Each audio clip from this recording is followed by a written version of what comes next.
بسم الله الرحمن الرحيم. الحمد لله والصلاة والسلام على رسول الله وبعد.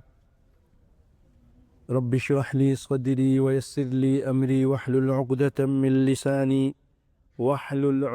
من لساني يفقه قولي. اللهم انفعني بما علمتني وعلمني ما ينفعني وزدني علما. سبحانك لا علم لنا إلا ما علمتنا إنك أنت العليم الحكيم. حضرات محترم سامعین مکرم بھائی اور دوستو اور انتہائی احترام اور عزت کے لائق ہماری بہنوں، آج سورۃ الشمس کی چند آیتیں ہم تلاوت کریں گے، اس کا ترجمہ اور اس کی تشریح آپ کی خدمت میں پیش کریں گے، اور اس کے بعد انشاءاللہ العزیز بخاری شریف کی احادیث آپ سماعت کریں گے۔ یہ ساری چیزیں اس دعا کے ساتھ کہ اللہ تعالی ہم سے یہ قبول فرمائے، ہمیں ان دونوں چیزوں سے، قرآن و سنت سے سچی محبت کرنے، اسے پڑھنے، اسے سمجھنے اور اس پر عمل پیرا ہونے کی توفیق عطا فرمائے، اور اس چیز کو رب العالمین ہماری دنیا اور آخرت کی کامیابی، کامرانی اور ترقی، بھلائی اس کا سبب بنا دے، آمین یا رب العالمین۔ اعوذ باللہ من الشیطان الرجیم، بسم اللہ الرحمن الرحیم، والشمس وضحاها والقمر إذا تلاها والنهار إذا جلاها والليل إذا يغشاها والسماء وما بناها والأرض وما طحاها ونفس وما سواها فألهمها فجورها وتقواها قد أفلح من زكاها وقد خاب من دساها۔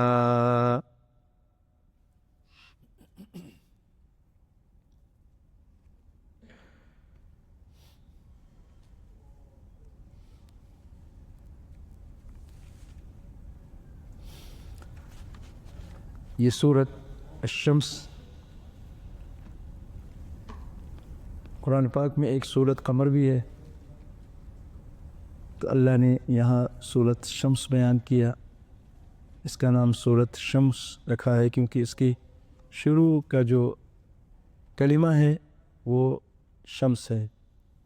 یہ مکیہ سورت ہے، مکے میں نازل ہوئی تھی، اس کی کل 26 آیتیں ہیں، اس کی 15 آیتیں ہیں، اور آئیے ترجمہ سنتے ہیں۔ واو جو ہے نا یہ قسمیہ ہے، والشمس وضحاها، قسم ہے سورج کی اور اس کے دھوپ کی، یعنی مطلب یہ ہے کہ اس کی روشنی یا دن، یعنی سورج کی اور دن کی قسم، دونوں کی قسم کھا رہا ہے اللہ تعالیٰ۔ والقمر اذا تلاها، اور چاند کی جب اس کے پیچھے آئے، کس کے پیچھے آئے؟ سورج کے پیچھے آئے۔ یہ جو ہاں ہے ضمیر، یہ سورج کی طرف، اس کا مطلب یہاں پر یہ لوٹتی ہے ضمیر سورج کی طرف، کہ سورج کے پیچھے آئے۔ کیا مطلب ہے؟ یہ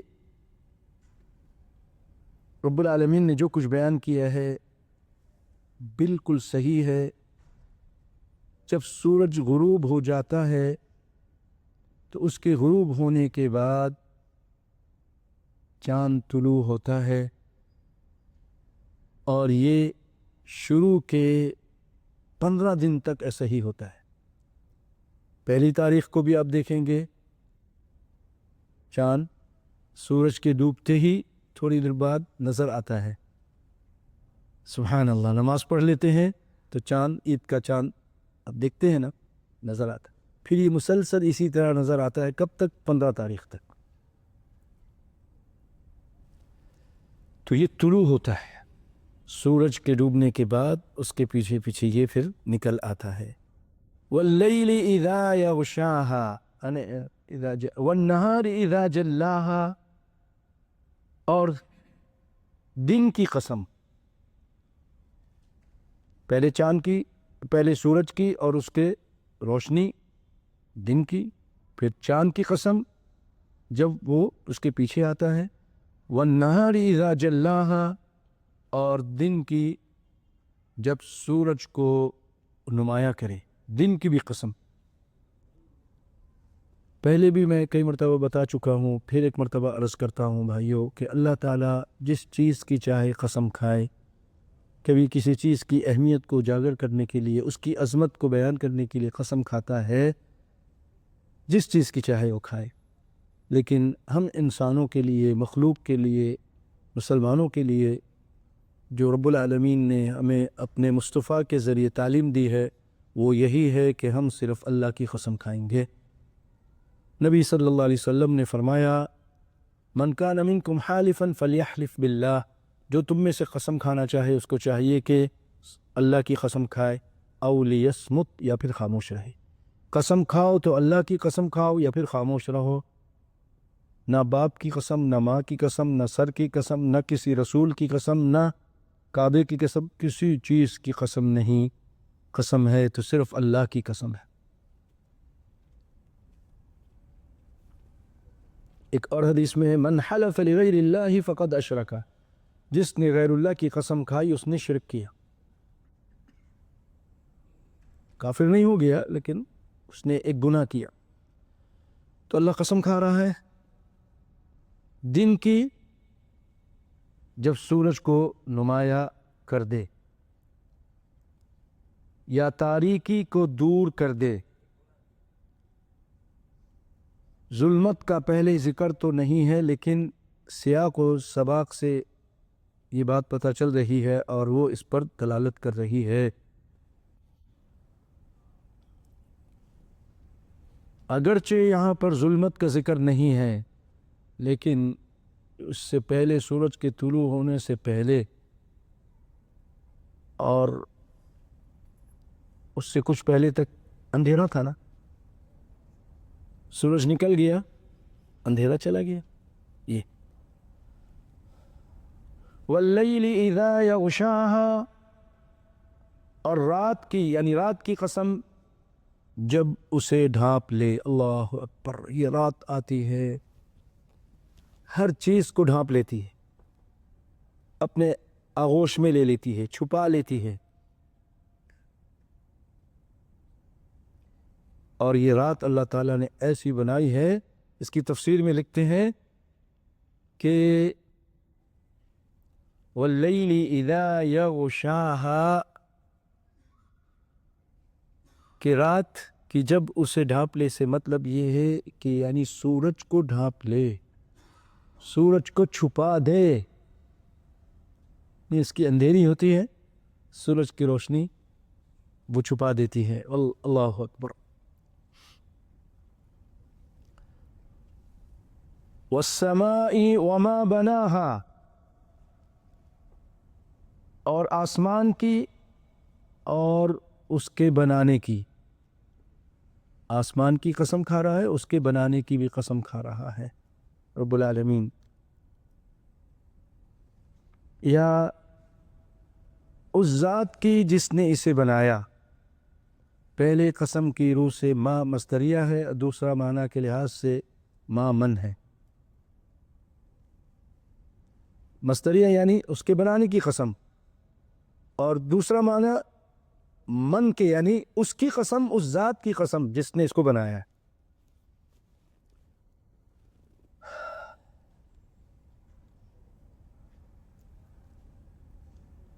والارض وما طحاها، اور زمین کی، یہ سب واو عاطفیہ چل رہا ہے، عاطفہ کہتے ہیں، واو عطف، پہلی والی قسم ان سب پر وہی ہے، واو قسمیہ ہے، قسمی ہے، ساری قسم ہے، ساری واو قسم کے ہیں، بلکہ عطف نہیں، سارے کے سارے خود قسم ہے۔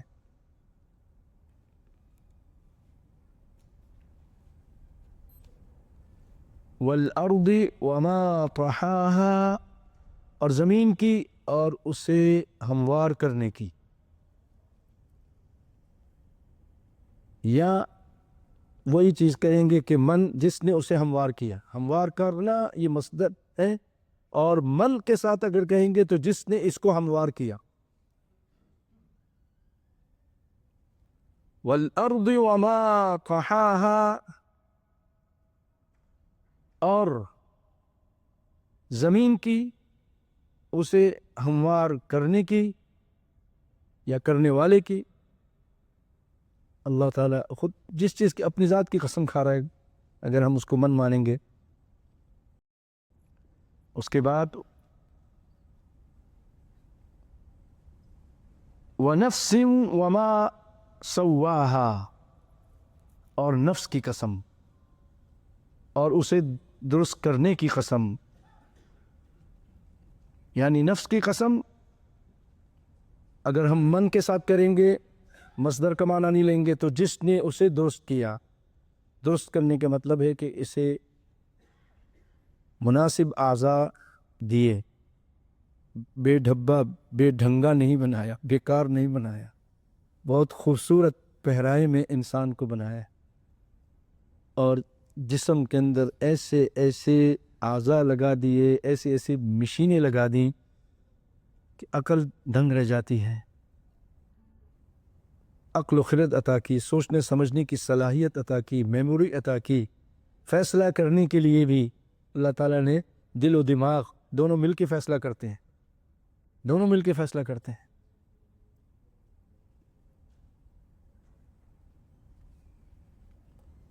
خود اللہ تعالیٰ نے ایک جگہ فرمایا کہ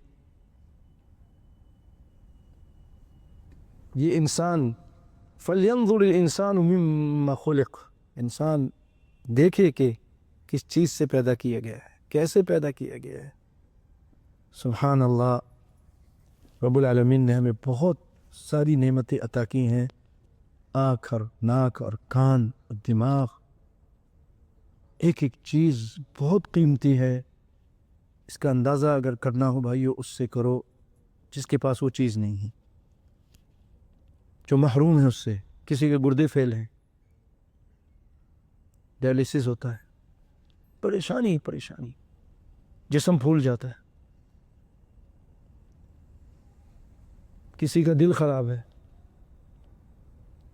ہر وقت خطرہ رہتا ہے، دل کمزور ہو چکا ہے۔ رب العالمین نے آپ کو یہ ساری چیزیں دی ہیں، اللہ سے دعا ہے کہ اللہ تعالیٰ ہم سب کی ان اعضاء جو اہم اعضاء ہیں، ان سب کی، سارے چھوٹے اہم اور غیر اہم جتنے ہیں سب اہم ہیں، اللہ تعالیٰ ہم سب کی حفاظت فرمائے، آمین یا رب العالمین۔ فَأَلْهَمَهَا فُجُورَهَا وَتَقْوَاهَا، اب بھائیو کتنی قسم کھائی؟ 7 قسمیں کھائیں، بلکہ اگر کسی میں دو ہوئی تو وہ اور ڈبل ہو جائیں گی، چاند کی اور اس کے چاند نہیں، وَالنَّهَارِ إِذَا جَلَّاهَا، کہ دن کی جب سورج کو نمایاں، یہاں رات کو جب اسے ڈھانپ لے، اور آسمان، اور ہاں یہاں سے ڈبل ہو گئی 4 کے بعد، اور اس کے بنانے کی، زمین اور اسے ہموار کرنے کی، یہاں بھی 2 قسم ہیں، اور نفس کی اور اسے درست کرنے کی۔ اللہ اکبر، تو یہ 7 ہیں، 7 میں پھر 8 9 10 قسمیں کھائیں اللہ تعالیٰ نے، اللہ اکبر۔ یہ سب قسم کھا کے اللہ تعالیٰ اگر نہیں بھی قسم کھاتا تو ہم تو مانتے، مسلمان تو مانتے، لیکن اللہ تعالیٰ اور دنیا کے لوگوں کو بتا رہا ہے کہ میرے بندو یہ دیکھو میں اتنی قسمیں کھا کے میں تم کو یہ بتا رہا ہوں، یقین کر لو، میری بات کو مان لو۔ فَأَلْهَمَهَا فُجُورَهَا وَتَقْوَاهَا، یہ جواب قسم ہے۔ کیا ہے؟ پھر اس کو برائی سے بچنے اور پرہیزگاری کرنے کی سمجھ دی، دونوں سمجھ دے دی۔ وَهَدَيْنَاهُ النَّجْدَيْنِ، دونوں راستے دکھا دیے۔ فَمَنْ شَاءَ فَلْيُؤْمِنْ وَمَنْ شَاءَ فَلْيَكْفُرْ، اب تمہاری مرضی ہے، تم ایمان لے آؤ میری باتوں پر، اور چاہو تو کفر کرو۔ اللہ نے یہ ہمارے لیے امتحان بنایا ہے، زندگی امتحان ہے۔ اگر اللہ چاہتا ہمیں فرشتے کی طرح کر دیتا ہے، لیکن جو امتحان کا مقصد تھا وہ ختم ہو جاتا۔ تبارک الذی بیدہ الملک وہو علی کل شیء قدیر الذی خلق الموت والحیاۃ لیبلوکم ایکم احسن عملا، زندگی اور موت اس لیے بنائی تاکہ وہ آزمائے کہ تم میں سے اچھا عمل کرنے والا کون ہے۔ فَأَلْهَمَهَا فُجُورَهَا وَتَقْوَاهَا قَدْ أَفْلَحَ مَنْ زَكَّاهَا، یہ ساری قسم کھا کے بات کہہ رہا ہے کہ بندو، کامیاب وہی ہو گیا جس نے اس نفس کو پاک کر لیا، گناہوں سے روک لیا، برائیوں سے روک لیا، جھوٹ سے روک لیا، فریب، دغا، مکاری، ظلم و ستم، ماں باپ کی نافرمانی، اور بھی رسول کی نافرمانی، شرک و بدعت، ان تمام چیزوں سے اپنے آپ کو، اپنے نفس کو پاک کر لیا، کامیاب ہو گیا۔ اللہ اکبر، اللہ ہمیں کامیاب لوگوں میں سے کر دے۔ قد افلح المؤمنون، اللہ فرماتا ہے مومن کامیاب ہو گئے۔ الذین هم فی صلاتہم، پھر آگے ان کے اوصاف ذکر ہوئے ہیں، جو نماز میں خشوع خضوع کرتے ہیں، زکوٰۃ ادا کرتے ہیں، شرمگاہ کی حفاظت کرتے ہیں۔ اللہ اکبر، اللہ اکبر۔ اللہ تعالیٰ سب کو ہدایت عطا فرمائے، اور یہ جو اچھی اچھی صفات ہیں جو سورۃ مؤمنون میں ہیں 18ویں پارے میں، اللہ تعالیٰ پیدا فرما دے، اور نفس کی پاکیزگی۔ اللہم آت نفسی، اسی نبی صلی اللہ علیہ وسلم دعا کرتے تھے، اللہم آت نفسی تقواہا وزکھا انت خیر من زکاہا انت ولیہا ومولاہا، یہ دعا کیا کرتے ہیں، یا اللہ آت نفسی تقواہا، میرے نفس کو میرا تقوی عطا فرما۔ تقوی اللہ کا ڈر، تقوی جو اس کو برائی سے روکے، اس کو منع کرے، اس کا خوف آ جائے کہ اللہ یہ میں کیا کر رہا ہوں، اللہ نہیں کرو، وہ رک جاتا ہے۔ پھر نفس ہے نا، ایک نفس امارہ ہے، ایک لفظ لوامہ ہے۔ آت نفسی تقوی وزکھا، اے اللہ اس کو پاک کر دے، انت خیر من زکاہا، تو سب سے بہترین ہے جو اس نفس کو پاک کرتا ہے۔ انت ولیہا مولاہا، تو اس کا دوست ہے، اس نفس کا تو ہی اس کا مولا ہے۔ تو یہ دعا ہم کو یاد کرنی چاہیے، اللہم آت نفسی تقواہا وزکھا انت خیر من زکاہا انت ولیہا ومولاہا۔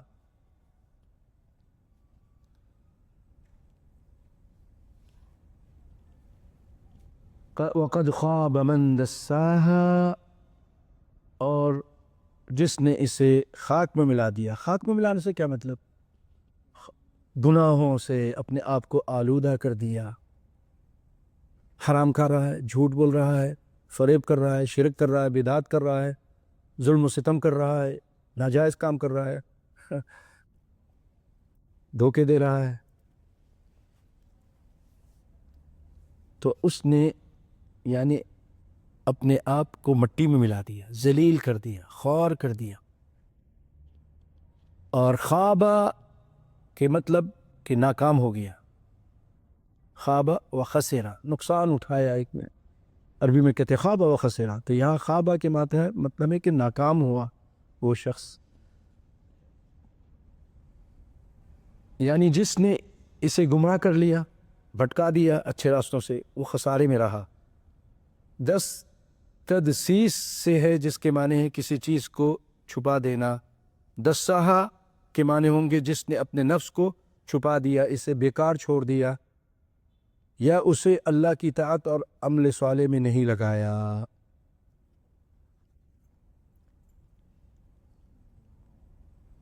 ٹھیک ہے حضرات محترم، آج یہیں تک، اس کے بعد قوم سمود کا کچھ ذکر آئے گا، انشاءاللہ آئندہ آپ کو سنائیں گے۔ حضرات محترم، آپ لوگ اکثر سنتے ہیں مجھ سے، جب سے بخاری شروع ہوئی ہے، کہ خوارج خارجیوں کا، معتزلی مرجیہ کا پچھلی مرتبہ آپ کو بتایا تھا، کون کون سنائے گا؟ کیا بتایا تھا؟ چھوٹی سی ایک بات بتائی تھی. مرجیہ کیا عقیدہ ہے؟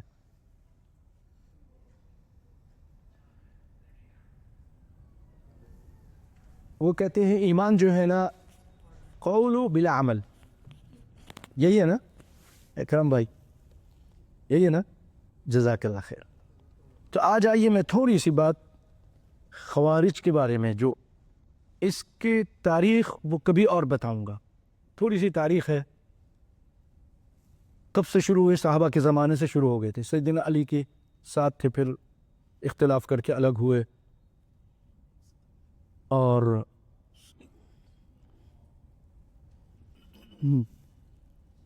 یہ لوگ ایسے بھٹکے کہ صحابہ کرام کو پکڑ کے قتل کرتے تھے.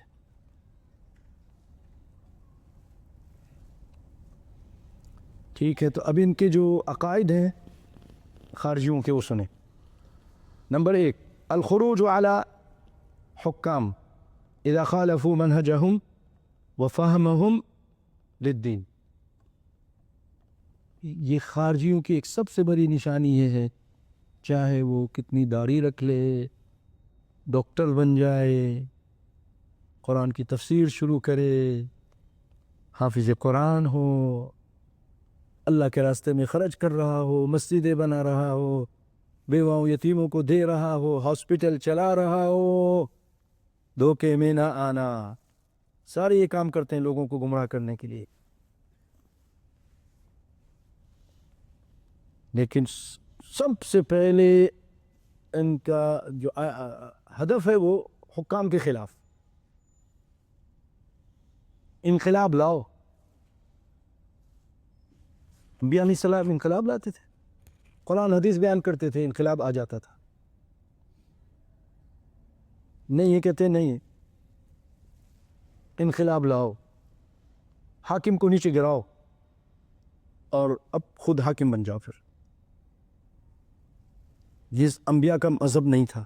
الخروج علی الحکام، یہ خارجیوں کی سب سے بڑی نشانی ہے کہ حاکم کے خلاف ہوں گے. جو اگر ان کی مخالفت کرتا ہے، یعنی ان کو روکتا ہے کہ یہ غلط کام مت کرو، ان کی منہج کی، ان کے سوچ کی، فہم کی، اس کے دشمن بن جاتے ہیں. دھماکے کرو، ایکشن لو، قتل کرو، یہ کرو وہ کرو، بے گناہوں کو مارتے ہیں. یہ داعش کیا تھا، اور اس کی جماعتیں ابھی بہت ساری ہیں، مختلف ناموں سے ہیں، ابھی تک ہیں. دوسرا، جو کبیرہ گناہ کوئی کر لے، مثلا شراب پی لے، نعوذ باللہ بدکاری سے وہ ہم کنار ہو جائے یا منہ کالا کر لے، قتل کرے، کچھ بھی کر لے، یہ کافر ہو چکا ہے. ان کے نظر میں کافر ہے. تو یہ ایسی برائیاں تو حکمران کے اندر پائی جاتی ہے، تو ان کا فیشن ہے، تو کافر ہے. حالانکہ وہ کافر نہیں، کلمہ پڑھنے والا کافر نہیں ہو سکتا. آپ اس کو اگر کافر بولیں گے، اگر وہ کافر نہیں ہے تو آپ کافر ہیں، تو یہ خود کافر ہو جاتے ہیں. اور یہ لوگ جو اس زمانے میں تھے، 2 خلیفہ سیدنا عثمان اور علی سے بیزاری کا اظہار کیا تھا کہ ہمارا ان سے کوئی تعلق نہیں مانتے تھے. سیدنا علی کے بھی دشمن تھے، سیدنا عثمان کے بھی دشمن تھے.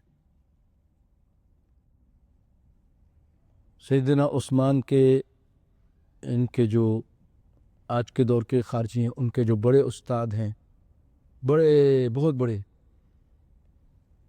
بڑی تبرہ کیا ہے سیدنا عثمان پر. عثمان کو برا بھلا کہا ہے. سیدنا عثمان رضی اللہ تعالیٰ عنہ ایسے تھے، اقربا پرور تھے، یہ تھے، فلاں تھے. ان کی اپنی تفسیر میں یہ ساری باتیں لکھی ہوئی ہیں. عقل مند را اشارہ کافی است، نام نہیں لوں گا، سمجھ جائیں گے.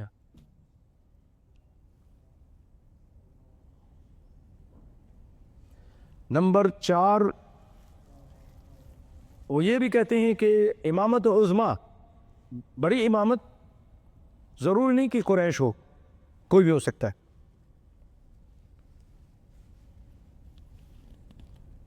حالانکہ سیدنا جب ثقیفہ بنی سعد میں نبی صلی اللہ علیہ وسلم کی وفات کے کچھ دیر بعد انصار جمع ہو گئے کہ ہم لوگ کیونکہ یہاں کے اصل ہیں، مہاجرین بعد میں آئے ہیں، ہم نے ان کی مدد کی ہے، تو کہنے لگے ہم حاکم ہیں، کہنے لگے منا امیر و منکم امیر، ہم میں سے ایک امیر ہوگا، تم میں سے ایک امیر ہوگا۔ یا اللہ، بعض لوگ ایسے کہتے دیکھو یہ صحابہ کرام کو دیکھو، بڑے جذبات میں، نبی کی لاش پڑی ہے، نبی کہاں مر گئے تھے، نبی کو بیٹا دینے والے، بیٹیاں دینے والے، لاش پڑی ہے، لاش کو دفنا نہیں رہے اور آپس میں لڑائی جھگڑے میں لگے ہوئے ہیں۔ ارے بھائی معاملہ ایسا تھا، اگر صحابہ کو، ابو بکر کو، عمر کو پتہ چلا رضی اللہ تعالیٰ اور عبیدہ بن الجراح، یہ تین تھے، ان کو بتایا گیا کہ ایسا ایسا ہو رہا ہے، کچھ کیجئے۔ کسی نے کہا نہیں جائیے، آپ پہلے اپنا امیر بنا لیجئے، کہ نہیں ہم وہیں جائیں گے۔ وہاں جا کے ان سے بیٹھے، ان سے باتیں کی، اور انہوں نے کہا ہم میں سے امیر ہوگا۔ سیدنا ابو بکر نے کہا نہیں، دیکھو نبی صلی اللہ علیہ وسلم فرمایا الائمۃ من القریش، قریش میں سے ہوگا، امیر قریش ہوگا، تم انتم الوزراء، اللہ کے سمیع الفاظ ہیں۔ پھر اس کے بعد بہت بڑا احسان تھا، ورنہ کتنا سر پھٹول ہوتا اور کتنا فساد پھیلتا، کتنے لوگ مارے جاتے۔ اسی تھوڑی تھوڑی بات میں آپ کو نہیں پتا کہ کتنے لوگ افغانستان میں مارے گئے، کتنی جنگیں ہوتی تھیں، حکمت یار اور فلانا کتنے آپس میں، یونس خالص اور فتح طالبان اور سب مل کے کیا کیا نہیں ہو رہا تھا اسی سیٹ کے لیے، تو وہاں بھی ہو جاتا۔ لیکن سیدنا ابو بکر نے کہا دیکھو یہ ابو عبیدہ ہیں، ان کے ہاتھ پہ بیعت کر لو۔ تو سیدنا عمر رضی اللہ تعالیٰ فوراً اٹھے اور ان کا کہا ان کے ہاتھ پہ بیعت کر لو، یا ان کے ہاتھ پہ یا ان کے ہاتھ پہ، دونوں کے، اٹھ کر ہاتھ پکڑ لیا، کہا آپ ہمارے امام ہیں، آپ ہم سے بہتر ہیں، آپ کو نبی صلی اللہ علیہ وسلم نے اپنے مصلی پہ کھڑا کیا ہے، ہم آپ کے ہاتھ میں بیعت کرتے۔ انہوں نے بیعت کی، لوگوں نے سب نے بیعت کر لی، بات ختم ہو گئی۔ یہ بہت بڑا احسان تھا سیدنا ابو بکر کا اللہ کے سمیع اسلام پہ، کیا نقشہ ہوتا آپ کو نہیں معلوم، اس کا اندازہ نہیں کر سکتے۔ وہ کہتے ہیں وہاں چلے گئے تھے، بھائی وہاں چلے گئے تھے اس لیے چلے گئے تھے کہ یہ اب تو رسول اللہ تو فوت ہو گئے ہیں، وہ تو دفن ہونا ہی ہونا ہے، لیکن آپ سوچئے کہ کتنے لوگ اور قتل کر دیے جائیں گے، اس فتنے کو ختم کیا۔ لیکن یہ لوگ نہیں سمجھتے، نہیں اس کی لالچ میں چلے گئے، اس لیے چلے گئے تھے۔ وہ تو کہہ رہے مجھے نہیں بناؤ، تم میں سے کوئی بن جاؤ، ان کو بنا لو۔ وہ تو اللہ تعالیٰ، نبی صلی اللہ علیہ وسلم نے کہا تھا اپنی فوتگی سے پہلے کہ اللہ بھی انکار کرے گا اور مسلمان بھی انکار کریں گے کہ ابو بکر کے علاوہ کوئی اور خلیفہ بنے۔ آپ اگر وصیت کر سکتے تھے کہ ابو بکر کو خلیفہ بنایا جائے، یہ اہم باتیں سنیں، چھوڑ دیں شیخ، توجہ دیجیے، ٹیلی فون کے ساتھ بعد میں رکھے رہیے گا، یہ اس پوائنٹ کی باتیں ہیں، یہ اس کو یاد رکھیے، یہ آپ کے لیے بہت بڑا اسلحہ ہوگا۔ جب باطل قوتیں آپ سے بات کریں تو آپ بتا سکیں گے یہ خارجی اس طرح کی باتیں کرتے ہیں۔ اسی لیے آپ دیکھیں ان لوگوں کا اصل تعلق کس کے ساتھ ہوتا ہے؟ شین کے ساتھ ہوتا ہے۔ میں اب نام بدل دیا، شین رکھ لیا، سمجھ جائیں، بس یہ زیادہ اچھا ہے۔ وہ میں نے ان سے سنا تھا، مولانا وہ جو سبتین علی شاہ، وہ وہی تھے، شین سے تھے، پھر اللہ نے ان کو بنا دیا، اور ابھی ہمارے دائی ہیں، اللہ حفاظت فرمائے۔ آمین آمین۔ نہیں شین سے مطلب سبتین علی کشمیر کے مجھے نہیں معلوم، ہوں گے، لیکن اس وقت لاہور میں ہے، دین کا لاہور یا فیصل آباد میں ہے، دین کا بہت کام کر رہے ہیں۔ تو سیدنا ابو بکر نے یہ احسان کیا اور یہ فتنہ ختم کر دیا، اور اس کے بعد میں الحمدللہ کیونکہ بہت ضروری ہے حاکم ہونا، حاکم کو بلانا، امن ہوتا ہے اس سے۔ اچھا اس کے بعد تو یہ کہ انکار کرتے ہیں، ایک یہ پہچان ہے، میں جلدی جلدی کرتا ہوں۔ دوسرا یہ کہ کہتے ہیں زنا کی، جو شادی شدہ اگر زنا کرے تو اس کا رجم جو سزا یہ نہیں ہے، اس کا انکار کرتے ہیں۔ اور جو کسی پاک دامن پر الزام لگاتا ہے تو اس کے اوپر کتنے کورے ہیں؟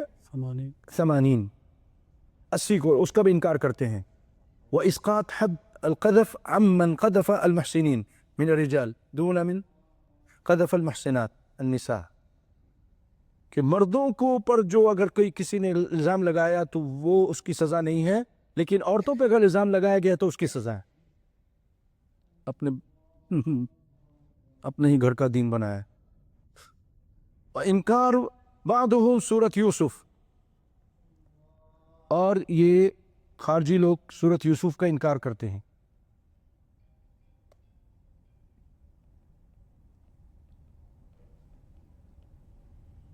اور وہ ویسے بے ادب ہیں، کہتے ہیں کہ حیث قالوا لا يجوز ان تكون قصة العشق من القرآن، یہ عشق و معشوقی کا قصہ قرآن کیسے ہو سکتا ہے؟ یہ خارجی حسبنا اللہ نعم الوکیل. اور ساتویں چیز یہ ہے، وہ کہتے ہیں کہ جو عورتوں کو جو پیریڈ آ جاتے ہیں، دن آ جاتے ہیں، ان کو قضا واجب ہے. واضح حدیث ہے رسول اللہ صلی اللہ علیہ وسلم کی، اور اسی پہ صحابہ کے تعامل رہا، لیکن وہ اس کا انکار کرتے ہیں. ان کے بارے میں اور کیا کچھ فرمایا وہ انشاءاللہ بعد میں سناؤں گا. ٹھیک ہے شیخ، حدیث پڑھیے. 42 ہے 43 زکوٰۃ والی ہے. عن طلحة بن عبيد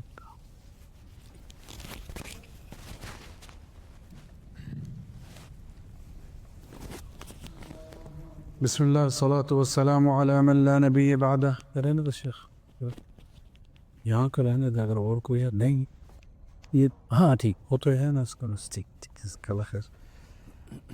باب الزكاة من الإسلام. عن طلحة بن عبيد الله رضي الله عنه يقول: جاء رجل إلى رسول الله صلى الله عليه وسلم من أهل نجد ثائر الرأس يسمع دوي صوته ولا يفقه ما يقول حتى دنا، فإذا هو يسأل عن الإسلام.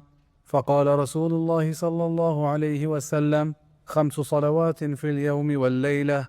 فقال: هل علي غيرها؟ قال: لا إلا أن تطوع. قال رسول الله صلى الله عليه وسلم: وصيام رمضان. قال: هل علي غيره؟ قال: لا إلا أن تطوع. قال: وذكر له رسول الله صلى الله عليه وسلم الزكاة. قال: هل علي غيرها؟ قال: لا إلا أن تطوع. قال: فأدبر الرجل وهو يقول: والله لا أزيد على هذا ولا أنقص. قال رسول الله صلى الله عليه وسلم: أفلح إن صدق. ما شاء اللہ تبارک اللہ بارک اللہ فیک. جزاک اللہ. جیسے کہ ایک دو اور حدیثیں پڑھ لیتا کہ پھر.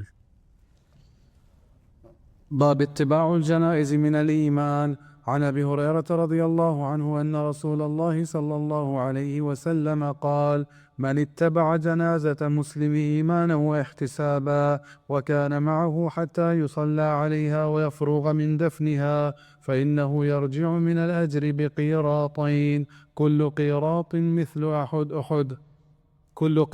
مثل أحد. ومن صلى عليها ثم رجع قبل أن تدفن فإنه يرجع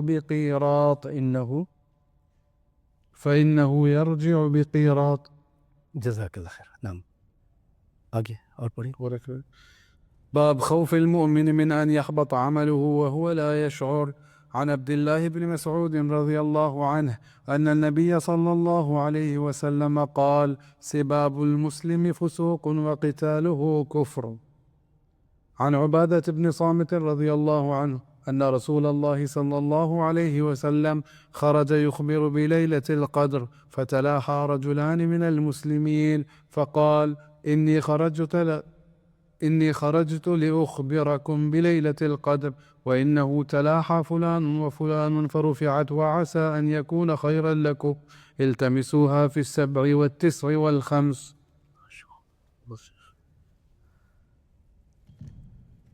ماشاء اللہ جزاک اللہ تبارک اللہ بارک اللہ فی.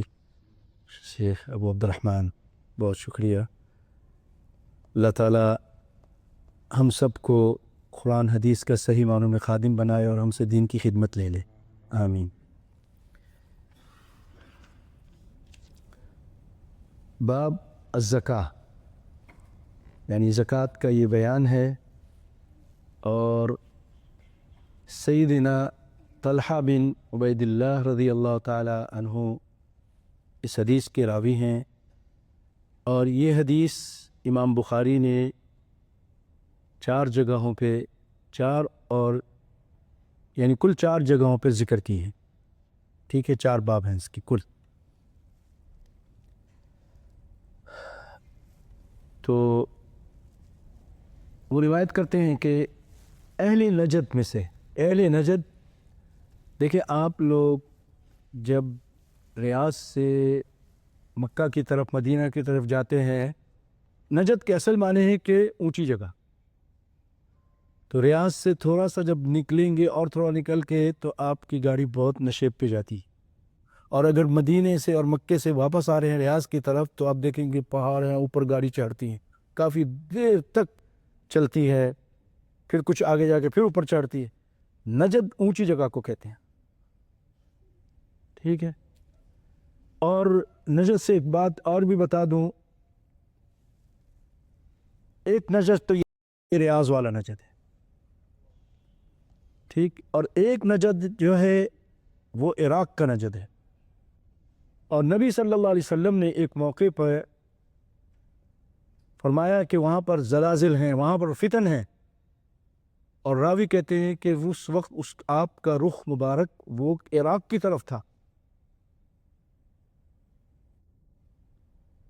اور آج تک دیکھیں وہاں سے کیسے کیسے فتنے نکلتے ہیں، بڑے بڑے فتنے نکلے۔ تو جو توحید کے جو عداوت رکھتے ہیں اور دشمن ہیں نا، وہ اس نجد کو لے کے کہتے ہیں عبد الوہاب نجدی، یہ وہاں پیدا ہوئے تھے، یہ ریاض، اور یہ سعودی گورنمنٹ، حالانکہ وہ نجد عراق کا نجد ہے۔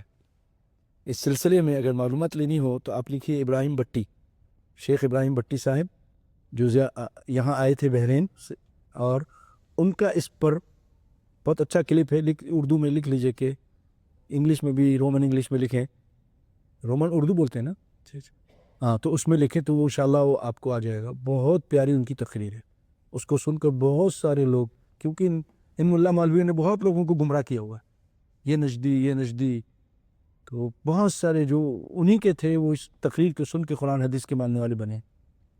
تو اللہ تعالیٰ ہمارے ابراہیم بٹی جو، ان کو اللہ شفا عطا فرمائے، تھوڑے بیمار ہیں آج کل، یعنی اب تو کافی ٹھیک ہو گئے ہیں، تو ان کی وہ آپ سن سکتے ہیں۔ تو اس نجد سے جو ریاض کا نجد ہے، سمجھ گئے، یہاں سے یہ ایک شخص آیا، بڑا گندا بال تھے، اور رسول اللہ کے پاس آ کر آپ سے کچھ چیزیں پوچھتا ہے۔ راوی کہتے ہیں کہ ہم اس کی گنگناہٹ سن رہے تھے، مگر نہیں سمجھ رہے تھے کہ وہ کیا کہہ رہا ہے، یہاں تک کہ قریب آ گیا،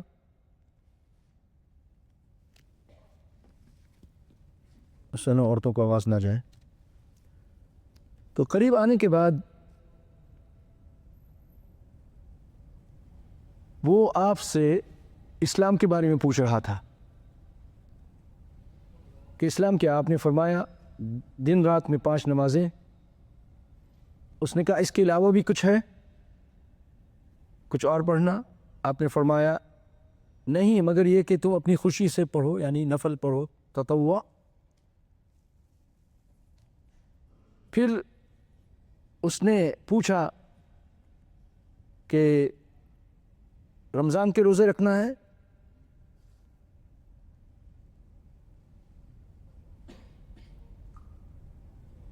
آپ نے نماز ہے، اس نے کہا اس کے علاوہ کوئی؟ اچھا، پھر آپ نے فرمایا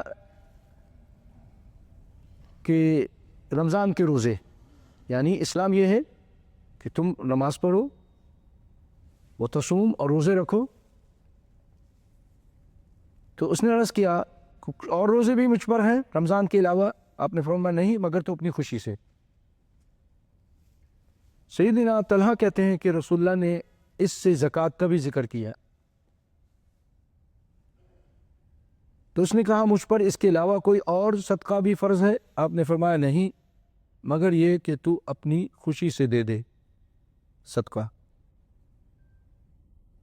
طلحہ رضی اللہ تعالیٰ عنہ نے کہا، پھر وہ شخص یہ کہتا ہوا پیچھے ہٹا اور اللہ کی قسم، اس نے کہا اللہ کی قسم میں اس سے زیادہ یا کم نہیں کروں گا، کیونکہ اس وقت تک یہی چیزیں تھیں، تو میں اس سے زیادہ اور کم نہیں کروں گا۔ اور یہ کہتے ہوئے جانے لگا تو آپ صلی اللہ علیہ وسلم نے فرمایا اگر یہ سچ کہہ رہا ہے تو کامیاب ہو گیا، نماز، روزہ اور زکوٰۃ۔ اس حدیث سے ایک اہم چیز پتہ چل رہی ہے، اور اس سے ان لوگوں کا رد ہوتا ہے جو یہ کہتے ہیں کہ ایمان کی نشو و نما کے لیے عمل ضروری نہیں ہے۔ جیسے مرجیہ، جب پچھلے مرتبہ بتایا تھا، وہ کہتے تھے بس کہ ایمان تو قول بلا عمل، قول ہے عمل نہیں ہے۔ بھائیو یہ بڑے بڑے فتنے آج جدید دور میں اس طرح موجود ہیں، لوگ نہیں اس کو سمجھیں گے تو ان فتنوں میں مبتلا ہو جاتے ہیں۔ کوئی خارجی مر رہا ہے، کوئی معتزلی ہو کر مر رہا ہے، کوئی مرجی ہو کے مر رہا ہے، کوئی مشرک ہو کے مر رہا ہے، کوئی بدعتی ہو کر مر رہا ہے، کوئی قبر کا پجاری ہو کر مر رہا ہے۔ اللہ نے ہم فرمایا بڑے بڑے فتنے، فتن کا قطع اللیل المظلم، رات کے اندھیروں کی طرح یہ فتنے ہیں۔ اللہ سب کی حفاظت فرمائے۔ ایک تو فتنہ ہے نا مال کا، عورتوں کا، پیسے کا، یہ پتہ نہیں کیا کیا فتنے، یہ بھی فتنے ہیں، لیکن یہ ایسے ہیں کہ اگر اللہ نے پکڑ لیا، عذاب کیا، تب بھی اس کی بخشش کی امید ہے، لیکن اگر شرک کر کے ان فتنوں میں مبتلا ہو گیا اور شرک کر کے گیا تو پھر بخشش نہیں ہوگی۔ تو یاد رکھیے ایمان کی بہت ضرورت ہے، ایمان کے ساتھ عمل ضروری ہے، لازم و ملزوم ہے۔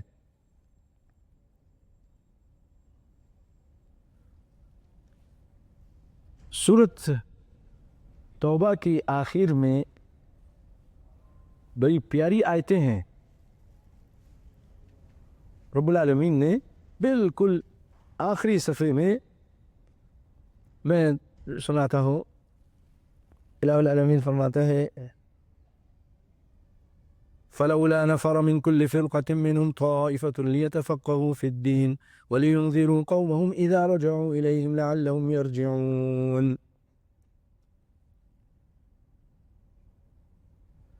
اور دیکھیں تو کھولیں گے، ہاں، یا ایھا الذین آمنوا قاتلوا الذین یلونکم من الکفار وليجدوا فیکم غلظة واعلموا ان اللہ مع المتقین واذا انزلت سورة فمنهم من یقول ایکم زادته هذه ایمانا۔ جب کوئی سورت نازل ہوتی تو وہ جو تھے نا کافر منافقین، وہ کہتے تھے ایکم زادته هذه ایمانا، اس سورت نے کس کا ایمان زیادہ کر دیا؟ فَأَمَّا الَّذِينَ آمَنُوا فَزَادَتْهُمْ إِيمَانًا وَهُمْ يَسْتَبْشِرُونَ۔ یہ قرآن پاک ہے، اللہ کہہ رہا ہے کہ جو ایمان لائے ہیں نا ان کے ایمان بڑھ جاتا ہے، قرآن کی آیتیں سن کر، قرآن کی سورت سن کر، اس کو پڑھ کر ایمان بڑھ جاتا ہے۔ فَأَمَّا الَّذِينَ آمَنُوا فَزَادَتْهُمْ إِيمَانًا وَهُمْ يَسْتَبْشِرُونَ وَأَمَّا الَّذِينَ فِي قُلُوبِهِم مَّرَضٌ فَزَادَتْهُمْ رِجْسًا إِلَىٰ رِجْسِهِمْ وَمَاتُوا وَهُمْ كَافِرُونَ۔ اور جن کے اندر ناپاکی ہے، گند ہے، شرک ہے، شک ہے، بدعات ہے، فَزَادَتْهُمْ رِجْسًا إِلَىٰ رِجْسِهِمْ، وہ اپنے ناپاکی میں اور زیادہ ہو جاتے ہیں، اپنے نفاق میں، اور وَمَاتُوا وَهُمْ كَافِرُونَ۔ پھر فرمایا فَلَوْلَا نَفَرَ مِن كُلِّ فِرْقَةٍ مِّنْهُمْ لِيَتَفَقَّهُوا فِي الدِّينِ، اس کے بعد أَوَلَا يَرَوْنَ أَنَّهُمْ يُفْتَنُونَ فِي كُلِّ عَامٍ مَّرَّةً أَوْ مَرَّتَيْنِ ثُمَّ لَا يَتُوبُونَ وَلَا هُمْ يَذَّكَّرُونَ وَإِذَا مَا أُنزِلَتْ سُورَةٌ نَظَرَ بَعْضُهُمْ إِلَىٰ بَعْضٍ هَلْ يَرَاكُم مِّنْ أَحَدٍ ثُمَّ انصَرَفُوا صَرَفَ اللَّهُ قُلُوبَهُم بِأَنَّهُمْ قَوْمٌ لَا يَفْقَهُونَ۔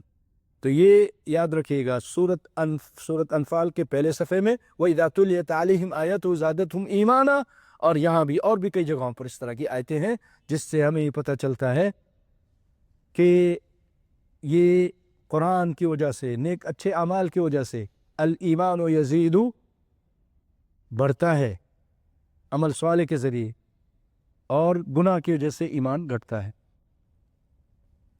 اس کے بعد جنائز کا بیان چلا ہے، اس میں ابو ہریرہ رضی اللہ تعالیٰ عنہ روایت کرتے ہیں، اور یہ حدیث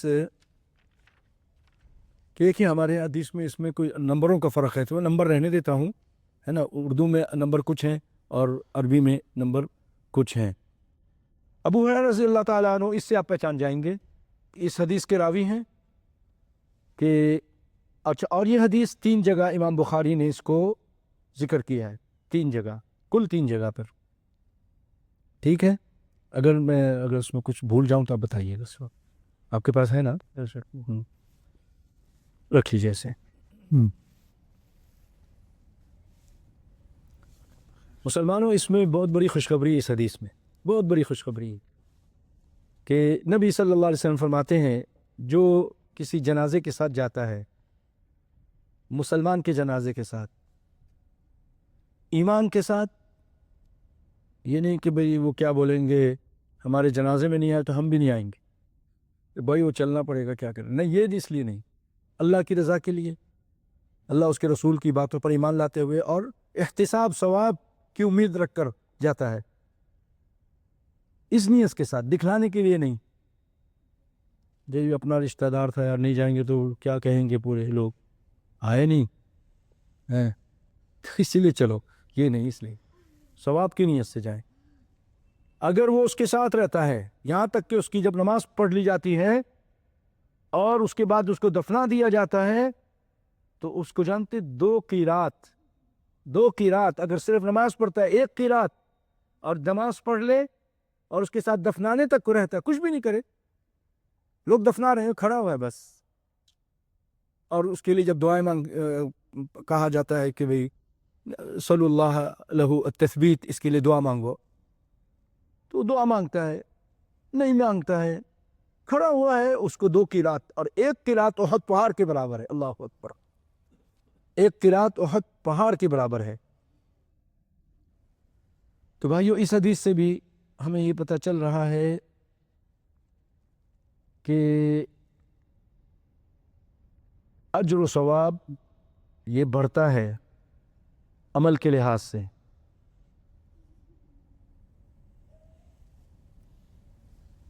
اور یہ 2 قیرات ہوتے ہیں اور یہ 1 قیرات احد پہاڑ کے برابر، البتہ دنیا کے پیمانے کے لحاظ سے جو قیرات سونار والے کہتے ہیں، اس سے 12 درہم ہوتا ہے مراد، چلیں۔ اور اس کے بعد جو حدیث ہے، یہ 3 جگہ ذکر ہے، یہ بھی 3 جگہ پر ہے، باب خوف المؤمن من ان یحبط عمله، مومن ہر وقت ڈرتا ہے کہ میرے اعمال نہ ضائع ہو جائیں۔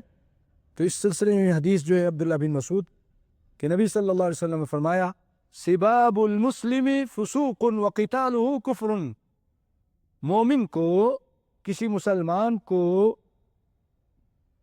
گالی دینا یہ فسق ہے، اور اس کے ساتھ لڑائی کرنا کفر ہے، لیکن یہ کفر دونا کفر ہے، یعنی کہ وہ کافر ہو جائے گا۔ اس حدیث سے مرجئہ کی تردید ہوتی ہے، جن کے یہاں نیکیوں اور گناہ گاروں کا کوئی فرق نہیں، وہ کہتے دونوں برابر ہے، کوئی ضرورت ہی نہیں ہے، ان کے نزدیک ایمان کے بعد اطاعت کا کوئی فائدہ نہیں، نہ معصیت سے کوئی نقصان ہوتا ہے، چاہیے جو مرضی آئے کرو، پھر نعوذ باللہ، یہ مرجئہ لوگ ہیں۔ یہ حدیث بتاتی ہے کہ بعض گناہ انسان کو کفر تک پہنچا دیتے ہیں، جبکہ کچھ گناہ انسان کو فاسق بنا دیتے ہیں۔ امام بخاری نے اس حدیث سے یہ بھی ثابت کیا کہ آپس میں گالی گلوچ، لعن طعن یہ مسلمان کے شایان شان نہیں ہے، ایسا نہیں کرنا چاہیے، اور ایک دوسرے کی ناحق گردنیں مارنے سے ایمان خطرے میں پڑ سکتا ہے۔ نیز حدیث میں مذکورہ کفر سے مراد حقیقی کفر نہیں جو اس کو دائرہ اسلام سے خارج کر دے، بلکہ لغوی کفر ہے، دونا کفر، کفر دونا کفر ہے، کافر نہیں ہو جائے گا۔ دونوں صحابہ کرام لڑے کہ نہیں لڑے، اور نبی صلی اللہ علیہ وسلم کیا فرمایا کہ اللہ تعالیٰ اس حسن رضی اللہ تعالیٰ عنہ کے ہاتھوں 2 مسلمانوں کے 2 بڑے گروہ کے درمیان صلح کرائے گا، دونوں کو مسلمان کہا۔ ان ابن ھذا سید ویصلح اللہ علی یدیہ بین فئتین عظیمتین من المسلمین، دونوں کو مسلمان کہا، سیدنا معاویہ کے گروہ کو بھی اور سیدنا حسن کے گروہ کو بھی۔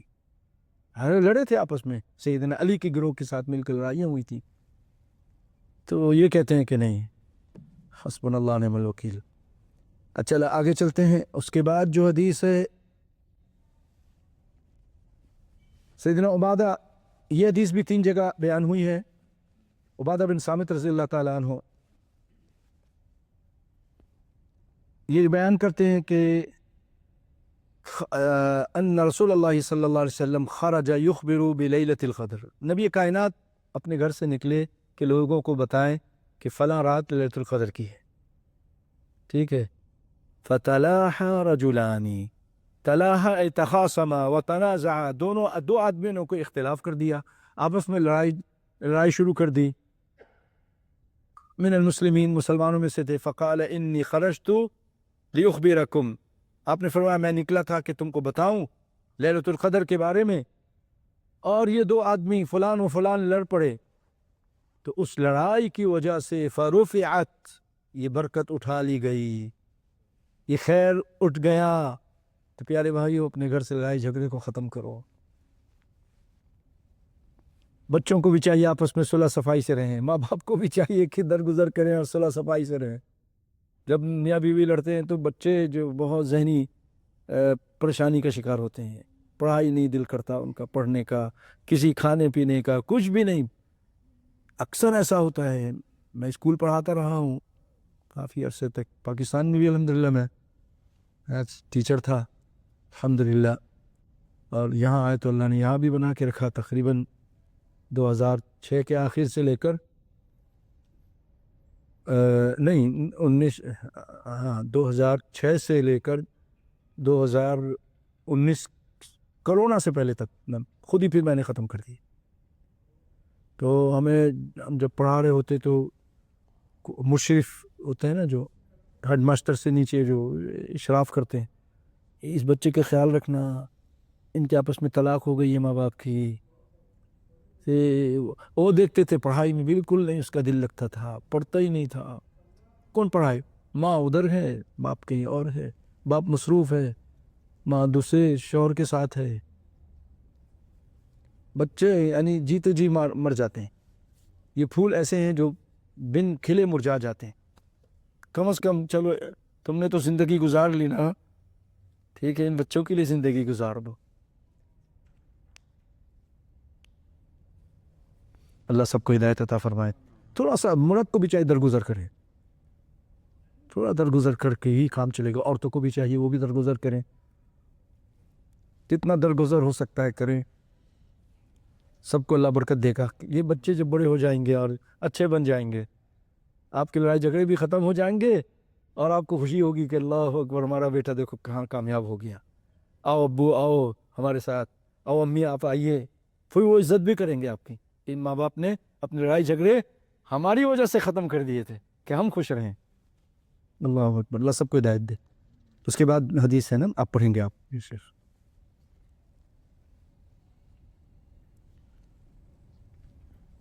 شیخ یہ حدیث ہو گئی لیلۃ القدر والی؟ ہاں، پھر آپ نے فرمایا کہ تم ابو اٹھا لی گئی، تو پھر آپ نے فرمایا التمسوها فی عشر اواخر، اس حدیث میں التمسوها فی السبع والتسع والخمس، کہ تم اس شب قدر کو تلاش کرو 27ویں 29ویں اور 25ویں رات میں تلاش کرو۔ آگے پیچھے عدد آگے پیچھے ہو گئے ہیں، ٹھیک ہے، اگر ترتیب سے ہوتے تو خمس، پھر اس کے بعد سبا، پھر تسعہ ہوتا۔ پھر رسول اللہ نے ایسا بیان کیا، وہ صحابی نے اسے بیان کیا اپنی مرضی سے، نہیں بھائی پہلے چھوٹا عدد پھر بڑا عدد پھر اس کے بعد اس سے بڑا عدد، نہیں، ہماری مرضی نہیں چلے گی، رسول اللہ جیسے بیان کیا ویسے چلے گا۔ یہ صحابہ کا اب دیکھیے احتیاط۔ چلیں اس کے بعد اس میں بھی ہاں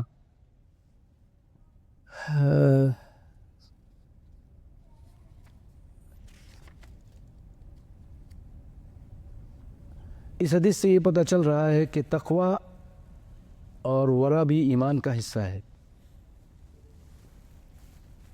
تقوی اور ورع بھی ایمان کا حصہ ہے. بہت سی چیزیں ایسی ہیں جن کی حلت و حرمت کا فیصلہ دشوار ہوتا ہے، متشابہات میں داخل ہیں. اس سے اجتناب کرنے میں دین اور آبرو کی حفاظت ہے. نہیں یہ حدیث نے اس کے بعد وہ کہاں چاہیے. ہاں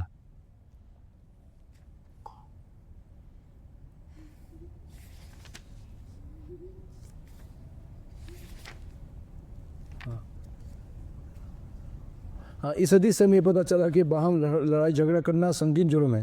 اس کی نحوست دیکھیے، شب قدر جیسی عظیم دولت سے محروم ہو گئے. اس کے بعد حدیث پڑھی. آپ پڑھیں نا. اللہ یبارک فیک. ہاں جی لیں. باب سؤال جبريل النبي صلى الله عليه وسلم عن الإيمان والإسلام والإحسان وعلم الساعة. عن أبي هريرة رضي الله عنه قال: كان النبي صلى الله عليه وسلم بارزا يوما للناس فأتاه جبريل فقال: ما الإيمان؟ قال: الإيمان أن تؤمن بالله وملائكته وكتبه وبلقائه ورسله وتؤمن بالبعث. قال: ما الإسلام؟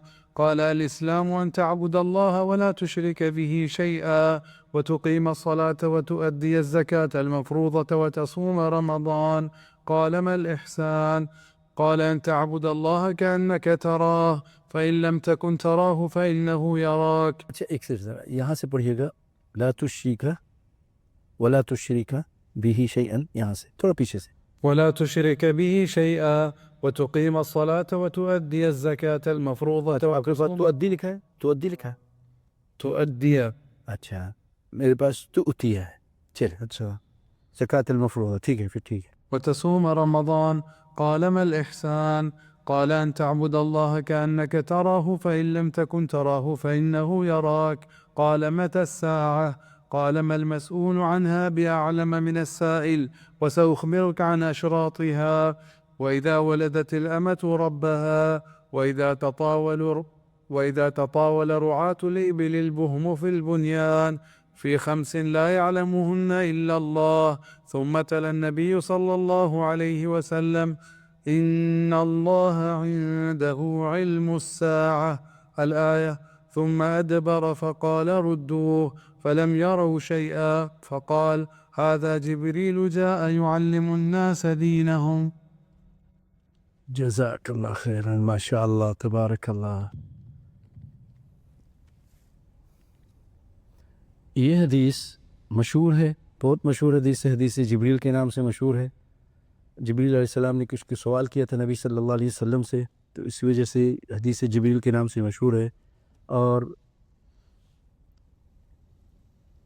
یہاں یہ حدیث اس کے راوی سیدنا ابو ہریرہ رضی اللہ تعالیٰ عنہ ہیں. 2 جگہ امام بخاری نے اس کو بیان کیا ہے.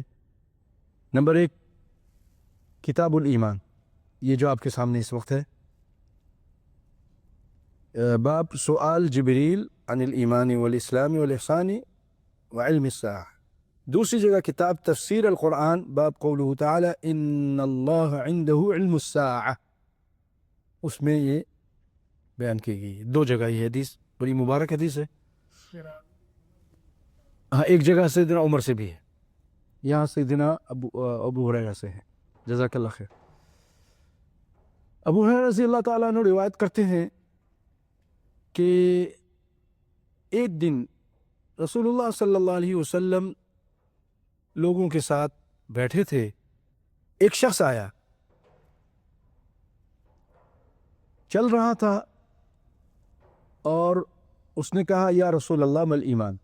یہاں تو ایسا ہے، لیکن جو عمر والی ہے کہ ایک شخص آیا کہ اطلع علینا رجل شدید بیاض الثياب شدید سواد الشعر، اور سفر کا اثر نہیں ہے، ہاں لا يرى عليه اثر السفر ولا يعرفه احد منا.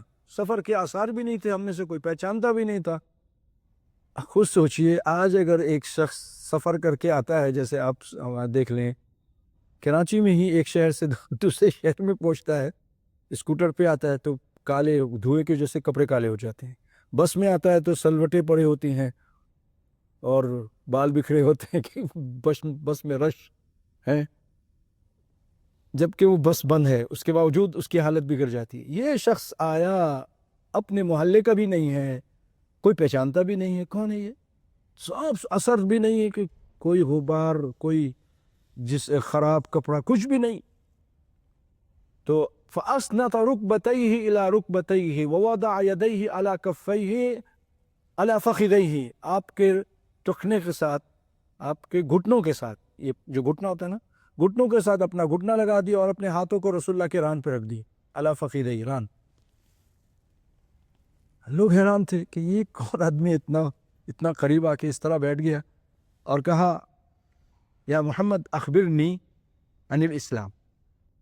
تو اس شخص نے آ کے کہا یا رسول اللہ مل ایمان، اس میں ایمان کا پہلے پوچھا گیا ہے اس حدیث میں ابو ہریرہ.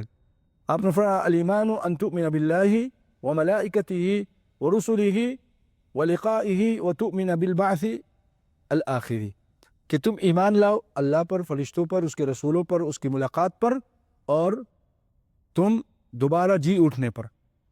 تو اس نے کہا پھر اسلام کیا چیز ہے؟ اس نے کہا، آپ صلی اللہ علیہ وسلم فرمایا اسلام یہ ہے کہ تم اللہ کی عبادت کرو اور اس کے ساتھ کسی کو شریک مت کرو، اور نماز قائم کرو، زکوٰۃ ادا کرو جو فرض ہے، اور تم روزے رکھو.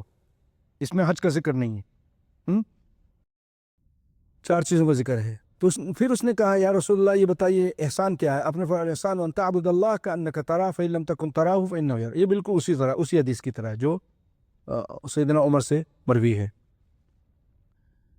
کہ تم عبادت کرو، ایسے کرو جیسے تم اللہ کو دیکھ رہے ہو. اگر تم نہیں اس درجے تک پہنچے، اللہ تمہیں دیکھ رہا ہے. اللہ یہ احساس پیدا کر لینا بڑا مزہ آئے گا کہ میرا اللہ مجھے دیکھ رہا ہے. آپ کو ایک لذت، ایک مٹھاس، ایک خوشی، ایک اللہ کا قرب، اور جو مناجات کر رہے ہیں اس کا آپ کو بہت مزہ آئے. یہ احساس ہونا چاہیے. اگر تم اللہ کو نہیں دیکھ رہے تو کم از کم اتنا تو سوچ لو کہ میرا اللہ مجھے دیکھ رہا ہے، تو بہت اچھی طرح نماز پڑھیں گے. گھر میں چھپ کے پڑھیں، چھپا کے. تو فإنہ یراک. پھر اس نے کہا کہ اچھا یہ بتائیے قیامت کب آئے گی؟ آپ نے فرمایا مسئول، جس سے سوال کیا جا رہا ہے، یعنی میں محمد صلی اللہ علیہ وسلم، مل مسئول عنہا بأعلم من السائل، سائل سے زیادہ نہیں جانتا. میں مسئول ہوں، میں نہیں جانتا جیسے تم سوال کرنے والے. بھائیو، اپنے عقیدے کی اصلاح رکھو. ایسے لوگ بھی ہیں ہمارے ہندوستان پاکستان میں، اور بہت اس وقت عقیدے کی خرابی مصر میں اور ایران میں، افغانستان میں، بنگلہ دیش میں، اور یہ ہمارے سوریہ میں، اللہ رحم فرمائے، جہالت پھیل رہی ہے. ہم سوچتے تھے عرب ملکوں میں ان کو عربی آتی ہے، سمجھ آ جائے گی، لیکن نہیں، شیطان نے ان کو بھی گمراہ کر دیا، شرک کی طرف لگا دیا. کہتے اللہ کے رسول عالم الغیب ہے. اچھا عالم الغیب ہے، اب آپ بتاؤ تم سچے ہو کہ رسول اللہ سچے ہیں؟ رسول اللہ کہہ رہے مل مسئول عنہا بأعلم من السائل، میں مسئول ہوں جس سے سوال کیا جا رہا ہے، اس سوال کے بارے میں سائل سے زیادہ نہیں جانتا. اور سائل کون ہے؟ جو جبریل علیہ السلام، جو امین الوحی ہیں، سارے نبیوں پر وحی لے کر آئے ہیں. رسول اللہ فرمائے اس کو بھی نہیں معلوم کہ قیامت کب آئے گی، مجھے بھی نہیں معلوم، محمد مصطفیٰ کو بھی نہیں معلوم. تو تم جھوٹ بول رہے ہو، تم الزام لگا رہے ہو رسول اللہ پہ کہ عالم الغیب ہے. قرآن کہہ رہا ہے کہ ان اللہ عنده علم الساعة وينزل الغیث، اللہ کے پاس علم غیب ہے. قل لا اقول لكم عندي خزائن الله ولا اعلم الغیب، سورہ اعراف میں فرمایا کہہ دیجئے کہ میرے پاس اللہ کے خزانے بھی نہیں ہیں اور میں عالم الغیب بھی نہیں. بہت جگہ پہ 7ویں پارے میں بھی اس طرح کی تقریباً آئے تھے، پھر 9ویں پارے میں اس طرح کی بہت جگہ پہ اس طرح کی آیتیں ہیں. بھئی قرآن کو تو مان لو یار، قرآن کو بھی نہیں مانتے ہیں اور کہتے ہیں نہیں ہم کو سب معلوم ہے، آپ عالم الغیب ہیں. اور وہ بھی عالم الغیب، بابا بھی جی بھی، پیر صاحب بھی. ایسا اس غیب کی مٹی پلیت کی ہے، یہ اتنا عظیم علم تھا جو صرف اللہ کے پاس تھا. اس کے ستیہ ناش ایسے کیا کہ جناب گدھوں کو بھی علم ہے، گھوڑوں کو بھی علم ہے، کوے کو بھی علم ہے، اگر گھر پہ آ کے بیٹھ جائے تو وہ موت ہوتی ہے. کیا تھا یہ؟ پیر صاحب کا گدھا ہے، پیر صاحب کے گدھے کو بھی علم غیب ہے. اللہ رحم فرمائے. تو پھر آپ صلی اللہ علیہ وسلم فرمایا اچھا میں تم کو اس کی کچھ نشانیاں بتاؤں گا. نشانیاں وہ کہ جب عورت ایسے بچے جنے جو بچہ نہیں جن رہی بلکہ وہ آقا جن رہی ہے. اس کے دو معنی کیے علماء نے. ایک یہ کہ لوگ لونڈیوں سے شادی کریں گے تو وہ جب بچہ پیدا ہوگا تو وہ بڑا ہو کر اپنی ماں کا سردار بنے گا, اس کا آقا بنے گا. لونڈی سے پیدا ہوا نا, زرخیز عورت سے پیدا ہوا. ایک معنی یہ کرتے ہیں, ایک معنی یہ کرتے ہیں کہ ایسے ناخلف بچے ہوں گے, ظالم ہوں گے کہ اپنے ماں پہ ظلم کریں گے, اس کو لونڈی بنا کے رکھیں گے. ایسے بھی آج آپ دیکھ لیں بہت سارے ہیں. اللہ سب کو ہدایت عطا فرمائے. ایک ہی نشانی بتائی. اور اگر دیکھا جائے تو بھائیو انہی ماں باپ کی خدمت میں عظمت ہے, برکت ہے, خوشی ہے. آج تم اپنے ماں باپ کی خدمت کرو گے, کل تمہارے بچے خدمت کریں گے. آج تم ان کو دھکے دے کے نکالو گے, کل وہ تم کو نکالیں گے. جیسے کرو گے ویسے ہی دیکھو گے, ویسے ہی بڑھو گے. پھر اللہ رحم فرمائے, اللہ سب کو ہدایت دے. اور پھر اس کے بعد آپ نے یہ فرمایا کہ جو ننگے پاؤں ہوں گے, ننگے جسم ہوں گے, اس حدیث میں سے اذا کان الحفاة العراة رؤوس الناس,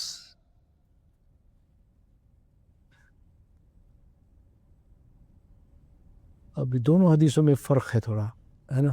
چلیں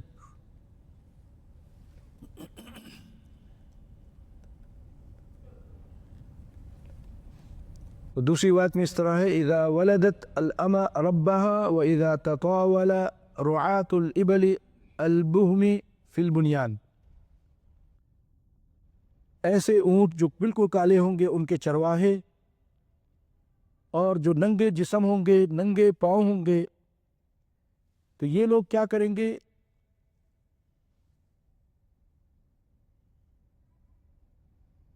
رؤوس الناس,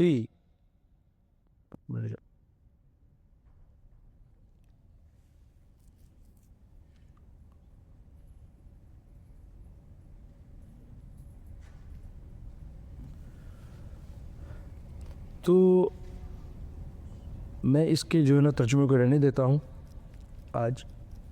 رؤوس الناس کا جو ترجمہ, البتہ یہ ہے کہ جو دوسری حدیث ہے کہ ننگے جسم یتطاولون فی البنیان, ننگے جسم ہوں گے, حفاۃً عراۃً, اور رعا بکریوں کے چرواہے ہوں گے, یتطاولون فی البنیان, وہ کیا کریں گے کہ بڑی بڑی بلڈنگیں بنا کر اس پر فخر کریں گے. اچھا یہاں پر ایک چیز سمجھیے گا بھائیو, بعض لوگ جو بھی قیامت کی نشانی اس کو برا سمجھتے ہیں. قیامت کی نشانی ہے بھائی, یہ تو قیامت کی نشانی ہے, جھوٹ بولا جائے گا قیامت کی نشانی. ارے قیامت کی نشانی کچھ اچھی بھی ہیں کچھ خراب بھی ہیں. مثلا نبی صلی اللہ علیہ وسلم خود قیامت کی نشانی, آپ نے فرمایا میں اور قیامت اس طرح آ رہے ہیں, انگلی سے بتایا, میں آگے ہوں پیچھے قیامت میرے آ رہی ہے. تو آپ برے ہیں کیا؟ نہیں, آپ تو سب سے اچھی, یہ بھی ایک نشانی ہے. تو اسی طرح اگر کوئی بلڈنگیں بنا رہا ہے, اللہ نے اس کو پیسہ دیا, نہیں یہ دیکھو یہ لوگ قیامت کی نشانی ہے, سارے بنا رہے ہیں, دبئی میں بنا رہے ہیں, شارجہ میں بنا رہے ہیں. ارے بنا رہے ہیں, اللہ نے دیا بنا رہے ہیں. پہلے وہ فقیر تھے, بہت تکلیفیں اٹھائیں ان لوگوں نے. اس ٹائم ہم لوگ عیش کرتے تھے انڈیا والے, بڑے بڑے مزے سے, لوگ یہاں سے وہاں جاتے تھے کام کرنے کے لیے. آج اس کا عکس ہو گیا, آج ہم وہاں سے یہاں آتے ہیں کام کرنے کے لیے. ایسا ہی ہو رہا ہے نا. تو انہوں نے بڑی تکلیفیں اٹھائی ہیں ان لوگوں نے دین اسلام پہنچانے کے, آج اللہ نے ان کو اس کا بدلہ دیا ان کے بچوں کو. تو یہ کوئی بری چیز نہیں ہے, لیکن کیا ہے کہ ایک دوسرے کے فخر کرنا یہ برا ہے. ہاں بلڈنگیں بنایا فائدے کے لیے, لوگوں کے آسانی کے لیے.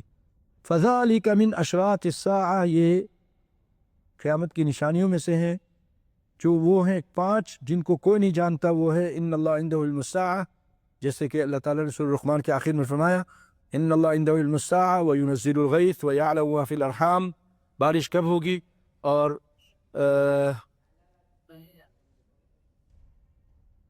قیامت کب آئے گی, بارش کب ہوگی, اور ان اللہ عنده المساوی ينزل الغیث ویعلم ما فی الارحام، ماں کے بطن میں کیا ہے، رحم میں کیا ہے. اور وما تکسب ما اعوذ باللہ من الشیطان الرجیم ان اللہ عنده المساعة وما تدری نفس ماذا تکسب غدا، کوئی نفس نہیں جانتا کہ کل وہ کیا کمائے گا. وما تدری نفس بأي ارض تموت، اور کسی نفس کو نہیں معلوم کہ وہ کہاں جا کے مرے گا. تو یہ وہ 5 اہم علم غیب کی باتیں ہیں جو اللہ کے علاوہ کسی کو نہیں معلوم.